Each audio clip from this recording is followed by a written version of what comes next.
ಸ್ತೋತ್ರವಾಗಲಿ. ಹಲ್ಲೆಲೂಯ. ಎಲ್ಲರೂ ಇವತ್ತು ನಾವು ದೇವರಲ್ಲಿ ನಮ್ಮನ್ನು ಯಾವ ರೀತಿಯಾಗಿ ನಡೆಸುವಂತನಾಗಿದ್ದಾನೆ, ನಮ್ಮ ಅಭಿಷೇಕವನ್ನು ಅನಾಯಿಂಟಿಂಗ್ ದೇವರು ಪವಿತ್ರಾತ್ಮದಿಂದ ನಮ್ಮನ್ನು ಯಾವ ರೀತಿಯಾಗಿ ಅನಾಯಿಂಟಿಂಗ್ ಮಾಡ್ತಾನೆ, ನಮ್ಮ ಅನಾಯಿಂಟಿಂಗ್ ಅನ್ನು ನಾವು ಯಾವ ರೀತಿಯಾಗಿ ಕಳ್ಕೊಳ್ಳುತ್ತೇವೆ, ಸೈತಾನನು ನಮ್ಮ ಅನಾಯಿಂಟಿಂಗ್ ನಮ್ಮ ಅಭಿಷೇಕದ ಹಿಂದೆ ಯಾತಕ್ಕಾಗಿ ಹಿಂಬಾಲಿಸುವಂತನಾಗಿದ್ದಾನೆ, ನಮ್ಮನ್ನು ಪಾಪದಲ್ಲಿ ಯಾತಕ್ಕಾಗಿ ಹಾಕುವಂತನಾಗಿದ್ದಾನೆ ಅಂತೇಳಿ ದೇವರು ಇವತ್ತು ನಿಮ್ಮ ಜೊತೆ ಮಾತಾಡುವಂತದ್ದಾರೆ. ಪವಿತ್ರಾತ್ಮ ದೇವರ ಈ ವಾಕ್ಯ ನಿಮಗಾಗಿ ಇವತ್ತು ನಿಮ್ಮ ಹೃದಯದಲ್ಲಿ ಅಳವಡಿಸುವಂತೆ ಕಾರ್ಯ ಮಾಡುವಂತದ್ದಾರೆ. ಯೇಸು ಕ್ರಿಸ್ತನ ಇವತ್ತಿನ ಮಾತು ನಾವು ನೋಡುವಂತರಾಗಿದೆಯೋ, ನಾವು ಅಭಿಷೇಕರಾಗಿದ್ದಾಗ, ನಮ್ಮನ್ನು ವರಗಳಿಂದ ತುಂಬಿದಾಗ ಸೈತಾನ ನಮ್ಮ ಹಿಂದೆ ಮುಂದೆ ಓಡಾಡುವಂತನಾಗಿದ್ದಾನೆ. ಆ ಸೈತಾನನ ಪ್ಲಾನ್ ಏನಿರ್ತದಂದ್ರೆ, ಇವನಿಗೆ ಯಾವ ರೀತಿಯಾಗಿ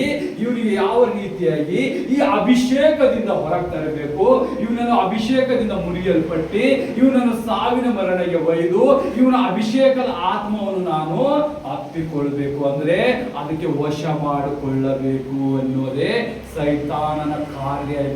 ಇದು ಸೈತಾನನು ಮೊದಲಿನಿಂದ ಆದಿಯಿಂದ ಬಲವಾಗಿ ಕಾರ್ಯ ಮಾಡ್ತಾ ಇದ್ದಾನೆ. ಆ ಆದಾಮ ಅವಳನ್ನು ಅಭಿಷೇಕದಿಂದ ಹುಟ್ಟಿದವರು, ಯಾರಿಂದ? ಯೇಸುವಿನ ಸ್ವರೂಪದಲ್ಲಿ ಹುಟ್ಟಿದವರಾಗಿದ್ದರು. ಅದಕ್ಕೆ ಆದಾಮನ ಅವಳಿಗೆ ಏನ್ ಮಾಡ್ತಾನ? ಮೊದಲನೇದಾಗಿ ವಂಚಿಸುತ್ತಾನ. ಏನಂತಾನ?